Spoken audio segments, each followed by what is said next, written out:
என் இனிய உறவுகளுக்கு அன்பு வணக்கம். காஞ்சிபுரம் மாவட்டம் மாங்காடு என்னும் ஊரில் தெய்வமாக அருள்பாலிக்கும் மாங்காடு காமாட்சியம்மன் திருக்கோவிலுடைய தல வரலாற்றை தான் நாம் இந்த வீடியோவில் பார்க்க இருக்கிறோம். தற்போது கோவில் இருக்கும் இடமானது முன்னோர் காலத்தில் மாமரங்கள் நிறைந்த ஒரு காட்டுப்பகுதியாக இருந்தது.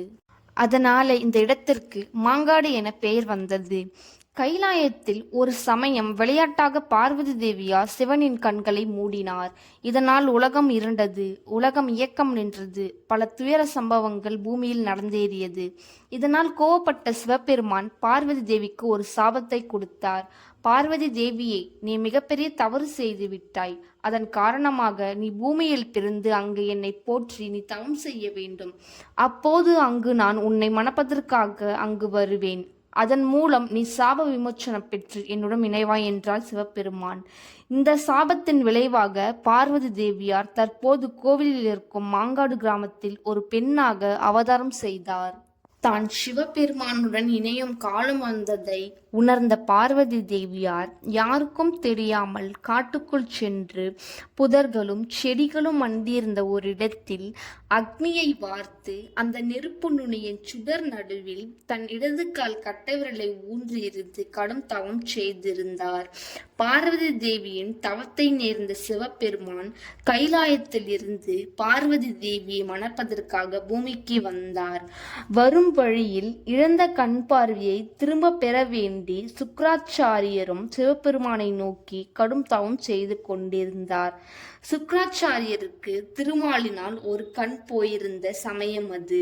பார்வதி தேவியாரை திருமணம் செய்ய வந்ததற்காக மறந்து சிவபெருமான் சுக்ராச்சாரியருக்கு வெள்ளீஸ்வரராக சிவபெருமான் காட்சி தந்தார்.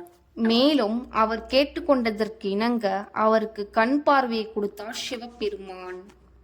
பிறகு சிவபெருமான் நேராக பார்வதி தேவியிடம் சென்று, நீ காஞ்சிபுரம் வந்து என்னை நினைத்து கடும் தவம் செய், நான் உன்னை மீண்டும் மனம் முடிக்கிறேன் என்று கூறிவிட்டு சிவபெருமான் அங்கிருந்து சென்று விட்டார். சிவன் பார்வதியுடைய திருமணத்திற்கு தான் தடையாக இருந்து விட்டதையும் பார்வதி தேவியே இங்கு ஒரு பெண் உருவத்தில் தவம் செய்து கொண்டிருப்பதை ஆய்ந்த சுக்ராச்சாரியார் நேராக பார்வதி தேவியை தேடி சென்றார். அவரிடம் மன்னிப்பு கேட்டுக்கொண்டு அவரை வெள்ளீஸ்வரர் ஆலயத்துக்கு அழைத்து சென்றார். அங்கு சிவபெருமானை வணங்கிய பின் காஞ்சிபுரத்துக்கு அழைத்து சென்றார். காஞ்சிபுரத்தில் பார்வதி தேவியார் சிவபெருமானை நினைத்து கடும் தவம் புரிந்தாள். இதனால் சிவபெருமான் பார்வதி தேவியை மீண்டும் மனம் முடிந்து கொண்டார். அதே நேரம் பார்வதி தேவியார் மாங்காட்டில் நெருப்பின் மீது ஒற்றை காலில் நின்று கடும் தவம் புரிந்ததன் காரணமாக அங்கு மிகுந்த வெப்பச்சலனம் நேர்ந்தது. அந்த வெப்பத்தை தாங்காத மக்கள் கடும் அவதிக்கு உள்ளானார்கள். அப்போது அங்கு வந்த ஆதிசங்கரர் அர்த்தமேரு ஸ்ரீ சக்கரத்தை செய்து அந்த வெப்பத்தை தடுத்தார். பின் வெப்பமானது அங்கு தணிந்தது. காஞ்சிபுரத்துக்கு முன்பாக மாங்காட்டில் பார்வதியார் கடும் தவம் புரிந்ததன் காரணமாக மாங்காடு ஆதி காமாட்சி தலம் என்று அழைக்கப்படுகிறது. பொதுவாக மற்ற காமாட்சி கோவில்களில் அம்பிகைதான் பிரதான தெய்வமாக வணங்கப்படுவார். ஆனால் மாங்காடு கோவிலில் அர்த்தமேரு ஸ்ரீ சக்கரமே அம்பாளாக கருதி வணங்கப்படுகிறது. இதுவே மாங்காடு காமாட்சி அம்மன் திருக்கோயிலுடைய தல வரலாறாகும்.